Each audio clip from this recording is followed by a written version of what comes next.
Hey, what's up everyone? Morey Croson here, and today we're going to be going over some tips and tricks for quarterbacks, and we're going to start the video right now.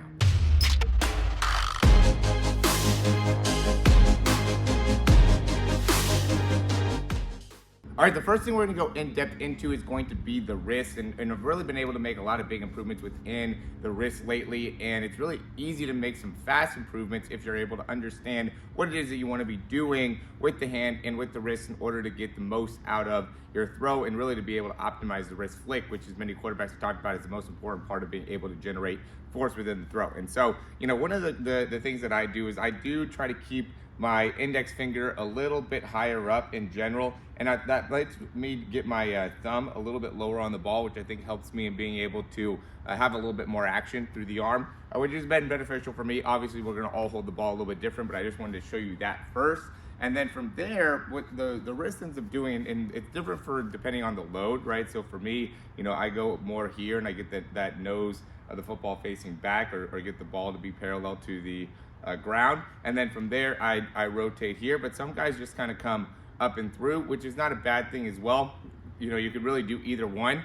But when you go and you load and then come through, what ends up being the most important part here is how well we're able to transition the pinky to coming and facing straight ahead, right? So what the guys that just kind of come up right in through do is allows them to get that pinky to get face ahead a little bit sooner, where when you go and you load back here and then come through from there, it takes a little bit more time, but that additional movement makes it so you can have a little bit more force onto the actual throw. So here is going to be a little bit more optimal for speed, right? Where here is going to be a little bit more optimal for power production, okay?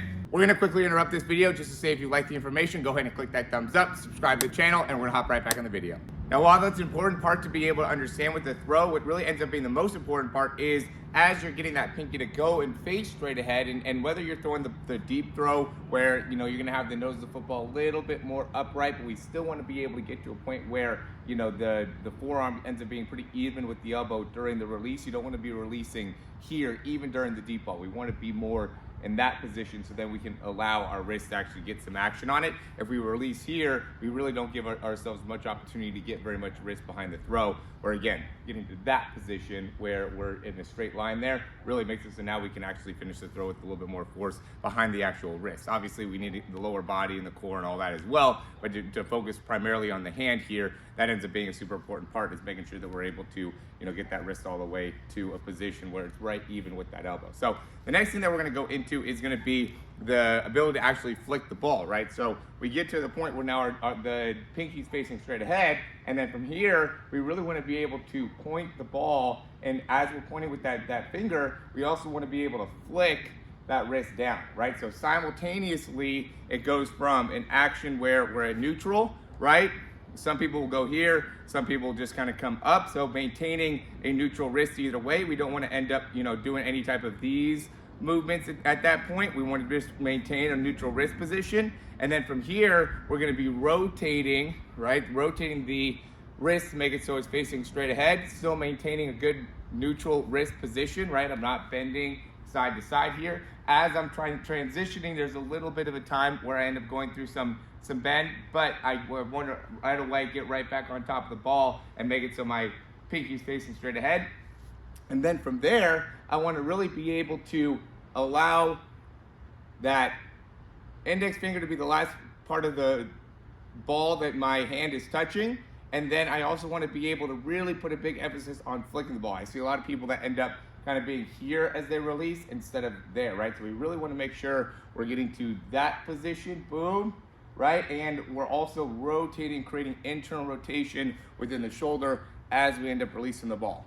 I'm gonna give you a few different examples here from a few different angles to be able to help you in seeing it. Really being able to understand how you wanna be able to initially load the ball, right? What position your wrist wants to be in there, whether you go here or straight up, whether you wanna optimize for speed or for power. And then also making sure that you're able to very fast and efficiently get that pinky facing straight ahead, and then we want to be able to flick the wrist hard and get that rotation. All three of those phases are really important to work on, and if you could do those really well, it makes a huge difference in your ability to be accurate and be able to put force on the ball. Now with that said, I have a few quarterbacks that have reached out to me that have been asking about creating some type of hip exercise, and so there's really two main exercises that I like to do with the hips to be able to help you in better utilizing the lower body. One is just being able to really widen your feet a lot, shift onto your back leg, and then shift onto your front leg and throw the ball, right? And work on being able to really shift that weight through. And then the other is just working on the rotation, right? And being able to work on the rotation comes from, I just like doing this exercise where I'm actively turning and creating disassociation with my upper body, and then actively trying to rotate with my lower body. And I really like to go both ways with this, so I feel really loose going through this way, creating rotation. It's not as easy going this way, but I still like to be able to get some degree of movement on both sides. And the idea here is when you're throwing, we want to be able to really create a lot of fast rotation and push out of that lower body in order to make it so we can really maximize the throw, right? So we got to be able to get that lower body going quickly to be able to get the hand all the way through and get the wrist to be able to be nice and active during the throw as well. And then the last one is a question about when we're throwing a little bit more of an underneath type of route when it comes to like drags or, arrows, hitting a check down, right? So a lot of times when that ends up happening is we're looking downfield, right? We set up the underneath routes to be able to hopefully create some type of opening downfield. So we're looking, they're defending everything well. Now we have to be able to check it down quickly. And a lot of times we end up having to throw that off balance because the rush is coming, or there's a guy in front of our face, or they're in awkward position. And so just being able to throw the ball well when you're not necessarily in a great position from a loading perspective to be able to get yourself set up to be able to shift the weight and everything like that. And this goes into the wrist, and that's why I wanted to really go deep into that, is because a lot of times you end up struggling with this action. Doesn't have to do with how we're shifting with the lower body. We should be pretty quick at being able to get our weight going there, but it ends up being the consistency of how we're able to get our wrists through. So big thing when I'd say when you're throwing any type of underneath route or anything where you're not able to really step into it,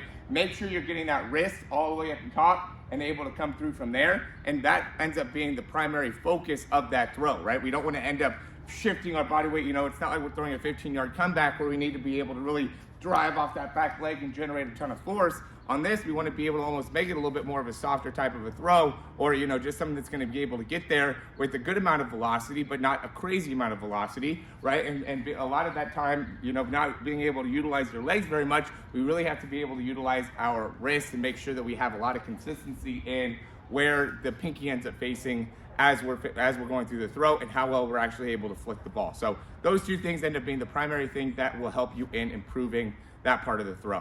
So as always, guys, thanks for watching the video. If you like the information, go ahead and click that thumbs up down below. Subscribe to the channel if you haven't already. And if you have any questions, comments, recommendations, you can leave those down below. As always, I recommend checking out that throw breakdown. We've been able to really make some big improvements with a lot of quarterbacks here in the last few months to be able to really improve their mechanics in a very fast, efficient way. Obviously, if you want to do the throw program, a little bit more commitment, we'd be happy to be able to help you out with that. But there's a lot of guys that are in season right now, so it's a little bit more difficult to be able to transition through that, where the breakdown ends up being something that is very, very easy to utilize, even if you're sending over game film or anything like that. I mean, I highly recommend you guys doing that just because we could really focus on how you can make improvements and adjustments within your mechanics. And even though it's a season, doesn't mean that you still have areas to improve and areas to focus on, especially if you're really struggling and need to be able, if you're sophomore, junior, really need to be able to get some great film out there and need to be able to really work on your mechanics. This is an important time to be able to do that. Or even if you're a youth quarterback where, you just want to be able to really have a lot of success in your games, going in and breaking down your film to be able to understand what you need to be doing off the dropbacks, off the hitches, throwing it to the left, throwing it to the right, getting a deeper throw. All that will end up being super important, and you can find all of that in our throw breakdown. You can go ahead and check the link in the description in order to get started with that. As always, guys, thanks for watching, and we'll talk to you soon.